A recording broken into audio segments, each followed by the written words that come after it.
जय श्री हरि विष्णु। लिए जानते हैं विजया एकादशी कब है। विजया एकादशी का विधि और शुभ समय।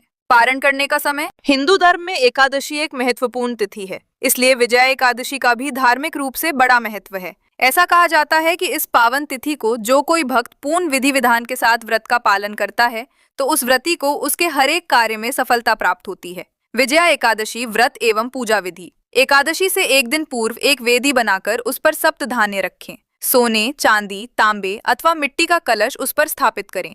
एकादशी के दिन प्रातः स्नान कर व्रत का संकल्प लें। पंच पल्लव कलश में रखकर भगवान विष्णु की मूर्ति की स्थापना करें। धूप, दीप, चंदन, फल, फूल व तुलसी आदि से श्री हरि की पूजा करें। उपवास के साथ साथ भगवान कथा का पाठ व श्रवण करें। रात्रि में श्री हरि के नाम का ही भजन कीर्तन करते हुए जगराता करें। द्वादशी के दिन ब्राह्मणों को भोजन आदि करवाएं व कलश को दान कर दें। तत्पश्चात व्रत का पारण करें। व्रत से पूर्व सात्विक भोजन ग्रहण करना चाहिए और ब्रह्मचर्य का पालन करना चाहिए। इस प्रकार विधि पूर्वक उपवास रखने से उपासक को कठिन से कठिन हालातों पर भी विजय प्राप्त होती है। विजया एकादशी का महत्व।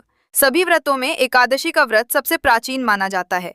पद्म पुराण के अनुसार स्वयं महादेव ने नारद जी को उपदेश देते हुए कहा था कि एकादशी महान पुण्य देने वाली होती है।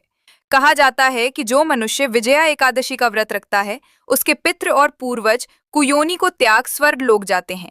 साथ ही व्रती को हर कार्य में सफलता प्राप्त होती ही है और उसे पूर्व जन्म से लेकर इस जन्म के पापों से मुक्ति मिलती है। विजया एकादशी व्रत कथा। ऐसा कहा जाता है कि त्रेता युग में जब भगवान श्री राम लंका पर चढ़ाई करने के लिए समुद्र तट पर पहुंचे तब मर्यादा पुरुषोत्तम ने समुद्र देवता से मार्ग देने की प्रार्थना की, परंतु समुद्र देव ने श्री राम को लंका जाने का मार्ग नहीं दिया। तब श्री राम ने वग्दालभ्य मुनि की आज्ञा के अनुसार विजय एकादशी का व्रत विधि पूर्वक किया, जिसके प्रभाव से समुद्र ने प्रभु राम को मार्ग प्रदान किया।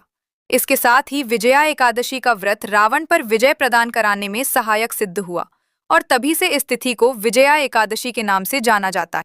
विजय एकादशी इस साल 13 फरवरी 2026 को पड़ेगी। इस दिन व्रत का समय 12 फरवरी की दोपहर से शुरू होकर 13 फरवरी की दोपहर तक रहेगा और व्रत खोलने का समय 14 फरवरी की सुबह होगा। इस व्रत में भगवान विष्णु की पूजा, सच्चे मन से उपवास और दान पुण्य का विशेष महत्व होता है। व्रत के दौरान मिठाई, फल और अनाज का दान करने से पुण्य मिलता है। आप सबको ये जानकारी कैसी लगी? अगर जो जरा भी अच्छी लगी हो तो कमेंट बॉक्स में कमेंट जरूर करें और अपनी राय बताएं और श्याम किशोरी चैनल को सब्सक्राइब जरूर करें। जय श्री हरि विष्णु।